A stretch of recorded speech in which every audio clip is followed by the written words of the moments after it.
മുകേഷും നമ്മുടെ ഗോവിന്ദച്ചാമിയും ഒക്കെ ഏതാണ്ട് ഒരേ ലൈനിൽ വരുന്ന ഹാബിച്വൽ എന്ന് അദ്ദേഹത്തിന്റെ മുൻ ഭാര്യ തന്നെ സാക്ഷ്യപ്പെടുത്തുകയാണ്.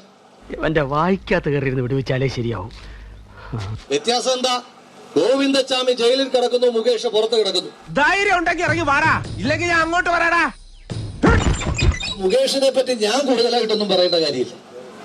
ജനങ്ങൾക്ക് തന്നെ അതിനെപ്പറ്റി നല്ല ബോധ്യമുണ്ട്. ആ തേണ്ടി RDPയുടെ തൊലി ഇരിക്കുകയാണ് ഉത്തമ.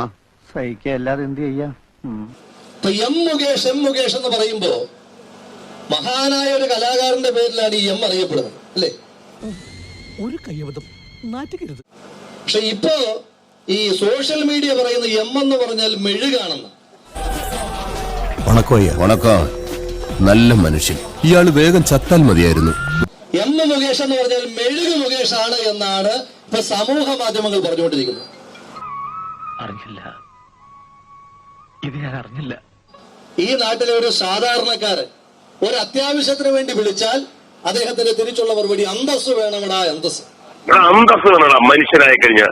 ഞാനൊക്കെ ഇത്രയും പ്രായമുള്ള ഒരാളല്ലേ, വിളിക്കുമ്പോഴത്തേക്ക് അതിനൊക്കെ ഒരു മാന്യത വേണോടാ. രാഷ്ട്രീയ അജണ്ടയുടെ ഭാഗമായിട്ടാണ് മുകേഷിനോടൊക്കെ എന്ത് രാഷ്ട്രീയ അജണ്ട? എനിക്ക് അറിയാൻ മേലാത്തോണ്ട് ചോദിക്കുക, താൻ ആരുവാ നാരായണ?